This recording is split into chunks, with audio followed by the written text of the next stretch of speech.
बिहार में विधानसभा चुनाव की सरगर्मियां तेज हो चुकी हैं और अब तो चुनाव आयोग भी सक्रिय हो गया है बिहार में, जिसके बाद से चर्चाओं ने जोर पकड़ लिया है कि जल्द से जल्द चुनाव की तारीखों का ऐलान हो सकता है। और जिस तरह से खबर आ रही है उसको देखकर ये माना जा रहा है कि 3 चरणों में चुनाव होंगे, बिल्कुल उसी तरह जैसे कि 2020 में हुए थे। अब 2020 की तरह चुनाव तो हो रहे हैं 3 चरणों में, लेकिन इसके साथ ही सवाल ये भी है कि क्या 2020 में जो हुआ वो ही 2025 में भी होने जा रहा है? क्या बिल्कुल उसी तरह जिस तरह नीतीश कुमार को चिराग पासवान की तरफ से झटका लग गया था 2020 में, क्या वही इतिहास 2025 में भी दोहरने जा रहा है? ये तमाम सवाल सियासत में इस वक्त उठे हुए हैं और इन सब के बीच में बस यही चर्चा है कि इस बार का चुनाव कितना दिलचस्प होने वाला है। तो आखिर चिराग पासवान के एंट्री से क्यों नीतीश की नींद उड़ गई है, क्यों नीतीश कुमार की टेंशन बढ़ी हुई है और बीजेपी ने क्या प्लान बनाया है नीतीश कुमार को लेकर, इसी सब पर हम अपनी स्पेशल रिपोर्ट में करने जा रहे हैं चर्चा। नमस्कार, मैं हूं अंशिता।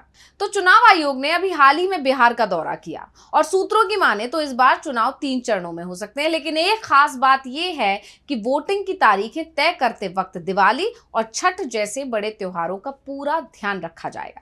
मौजूदा मुख्यमंत्री नीतीश कुमार का कार्यकाल 22 नवंबर 2025 को खत्म हो रहा है और इसी को देखते हुए ये माना जा रहा है कि सितंबर के आखिरी हफ्ते से लेकर अक्टूबर तक चुनावी प्रक्रिया शुरू हो सकती है। यानी सितंबर में ही आचार संहिता लागू हो जाएगी और पूरे अक्टूबर तक बिहार का सियासी माहौल गर्म रहेगा।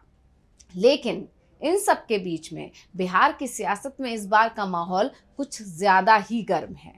एक तरफ एनडीए तो सत्ता में वापसी के सपने देख रहा है, सत्ता में वापसी के लिए तैयारियां कर रहा है, लेकिन अंदर खाने गठबंधन के अंदर ही खींचतान मची हुई है। यानी एनडीए के अंदर कुछ भी ठीक नहीं है और इस खींचतान की सबसे बड़ी वजह है चिराग पासवान की बिहार चुनाव में एंट्री। सबसे बड़ा कारण चिराग पासवान और उनकी लोक जनशक्ति पार्टी को माना जा रहा है और नीतीश कुमार के लिए माना जा रहा है। हालांकि कुछ लोगों का यह भी दावा है कि सिर्फ नीतीश कुमार ही नहीं बल्कि बीजेपी के अंदर भी चिराग पासवान की बिहार चुनाव में एंट्री से खलबली मच गई है। बीजेपी के भी कई नेता चिराग पासवान की बिहार चुनाव में एंट्री से ज्यादा खुश नहीं है, लेकिन अपने एनडीए सहयोगियों की नाराजगी को नजरअंदाज करते हुए चिराग और उनकी पार्टी ने यह साफ साफ कह दिया है कि वो बिहार में चुनाव लड़ेंगे और चिराग ने बता दिया है कि वो चुनाव लड़ने का मन बना चुके हैं। अब चुनाव क्यों लड़ना चाहते हैं चिराग, इसको लेकर क्या कुछ बोले हैं, पहले सुन लेते हैं।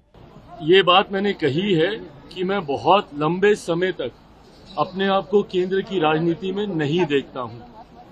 मेरा राजनीति में आने का कारण ही बिहार और बिहारी रहे हैं।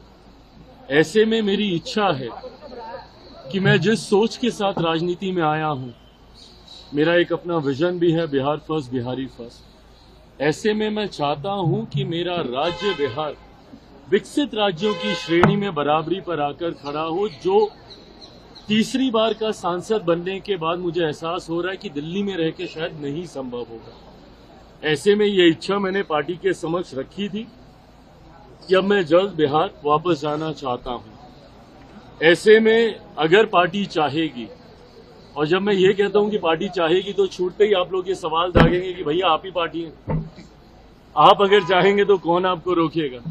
हकीकत भी है, गलत नहीं है ये। पर जब मैं कहता हूं कि अगर पार्टी चाहेगी, इसका मतलब ये है कि पार्टी इवैल्यूएट कर रही है इस बात को कि क्या मेरे चुनाव अभी लड़ने से पार्टी को फायदा होगा। क्योंकि कई बार जब राष्ट्रीय स्तर के नेता प्रदेश का चुनाव लड़ते हैं तो चुनाव में भी आपको मजबूती मिलती है। भारतीय जनता पार्टी ने कई बार इसका प्रयोग किया है जब उन्होंने अपने सांसदों को चुनाव में उतारा, जिसका उनको स्थानीय स्तर पर विधानसभा के चुनाव में फायदा हुआ और ये होता है। तो अगर मेरे चुनाव लड़ने से मेरी पार्टी को मजबूती मिलती है, एज एन मेरा स्ट्राइक रेट बेटर होता है। लोकसभा में हम लोग का 100% स्ट्राइक रेट था। मैं चाहूंगा कि विधानसभा में भी मैं जितनी सीटों पे भी लड़ूं पर मेरा स्ट्राइक रेट बेटर हो। तो अगर मेरा स्ट्राइक रेट मेरे लड़ने से और मेरे गठबंधन का प्रदर्शन अगर इससे बेहतर होता है जो कि चर्चा में लग रहा है तो मैं जरूर लड़ूंगा। अब चिराग पासवान ने तो साफ कर दिया है कि अगर उनकी पार्टी को उनके चुनाव लड़ने से फायदा मिलता है तो वो चुनाव जरूर लड़ेंगे। अपने स्ट्राइक रेट का जिक्र एक बार फिर उन्होंने किया, यानी उन्होंने अपने बयान के जरिए बीजेपी आलाकमान को भी मैसेज पहुंचा दिया कि जिस तरह लोकसभा चुनाव में हमारा स्ट्राइक रेट अच्छा रहा था, ऐसे में अगर आप बिहार में भी ज्यादा सीट्स हमारी पार्टी को देते हैं तो हो सकता है कि बिहार विधानसभा चुनाव में फायदा मिल जाए। यानी एक तरह से चिराग की तरफ से बीजेपी आलाकमान पर सीट बंटवारे को लेकर दबाव भी बनाने की कोशिश की गई है। अब यहां पर चिराग पासवान अपनी मजबूती को, अपने स्ट्राइक रेट को याद दिलाकर बीजेपी आलाकमान पर दबाव बना रहे हैं।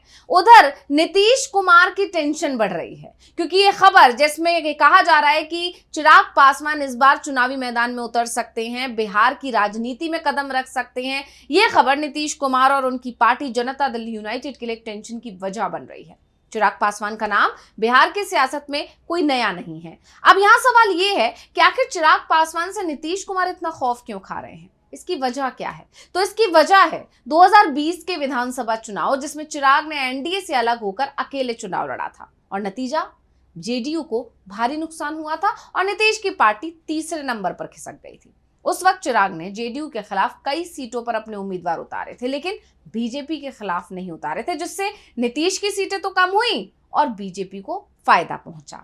अब जानकारों का कहना है कि बिल्कुल 2020 की तरह 2025 के चुनाव में भी चिराग की एंट्री से नीतीश की मुश्किलें फिर बढ़ सकती हैं और यही तो बीजेपी की चाल है नीतीश कुमार के खिलाफ।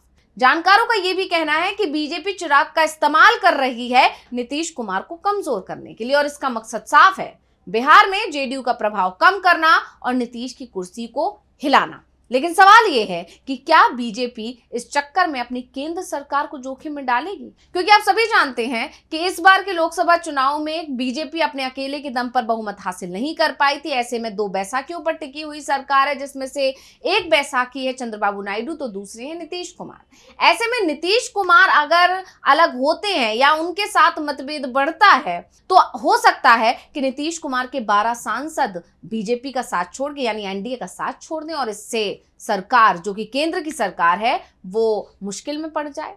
तो इसको लेकर सियासी गलियारों में चर्चा है कि बीजेपी का असली प्लान बिहार में नीतीश को कमजोर करके जेडीयू के 12 सांसदों को अपने पाले में लाना ही है। यानी बिहार में नीतीश की और जेडीयू को पूरी तरह खत्म करके बीजेपी केंद्र में खुद को अकेले के दम पर मजबूत करने के प्लान पर काम कर रही है। अगर बिहार में नीतीश कुमार कमजोर हो जाते हैं या कहें कि जेडीयू पूरी तरह खत्म हो जाती है तो नीतीश के जो 12 सांसद हैं वो बीजेपी के साथ जा सकते हैं। इस प्लानिंग के तहत बीजेपी काम कर रही है और इससे केंद्र में बीजेपी को मजबूती मिल सकती है और इस बात का दावा बहुत पहले ही शिवसेना उद्धव गुट के सांसद संजय राउत ने कर दिया था। क्या कुछ बोले थे, सुन लेते हैं। हमारे पास खबर है कि जेडीयू के 10 सांसद बीजेपी तोड़ने जा रही है, इसीलिए नीतीश कुमार जी बहुत डिस्टर्ब है और कुछ अलग निर्णय वो ले सकते हैं, ये मैं सुन रहा हूँ। और अब जिस तरह से बीजेपी अपनी चाल चल रही है उससे राउत के कई महीनों पहले की ये दावे पर मुहर लगती दिख रही है। लेकिन कुछ जानकारों का कहना है कि ये दाव इतना आसान नहीं है। नीतीश कुमार बिहार की सियासत के पुराने खिलाड़ी हैं, वो बार बार गठबंधन बदलने और अपनी कुर्सी बचाने में माहिर हैं। ऐसे में बीजेपी का ये प्लान कितना कामयाब होगा ये तो वक्त ही बताएगा। फिलहाल चिराग पासवान की एंट्री ने इस बार के चुनाव को और भी रोमांचक बना दिया है। उनकी पार्टी खासकर पासवान वोटरों को लुभाने की कोशिश करेगी, जो कि बिहार में करीब 6 से 7% है। ये वोटर पहले जेडीयू और बीजेपी के बीच बटा करते थे, लेकिन चिराग की मौजूदगी से समीकरण बदल सकते हैं। बिहार का जो ये चुनाव है यानी 2025 का चुनाव, ये सिर्फ सत्ता की लड़ाई का नहीं बल्कि ये एक बड़ा सियासी प्रयोग भी है। अब सवाल ये है कि बीजेपी का चिराग के जरिए नीतीश को कमजोर करने का प्लान कितना कारगर होगा। क्या नीतीश इस बार भी अपनी कुर्सी बचा पाएंगे या फिर चिराग पासवान बिहार की सियासत में कोई बड़ा उलटफेर करेंगे? इन सवालों के जवाब तो चुनावी नतीजे ही देंगे। लेकिन चिराग की एंट्री ने एनडीए में और खासकर जेडीयू में खलबली जरूर मचा दी है। तो स्पेशल रिपोर्ट आपको कैसी लगी हमें कमेंट करके अपनी राय जरूर दीजिएगा। इसी के साथ मुझे यानी अंशिता को दीजिए इजाजत और देखते रहिए डीवी लाइव। नमस्कार।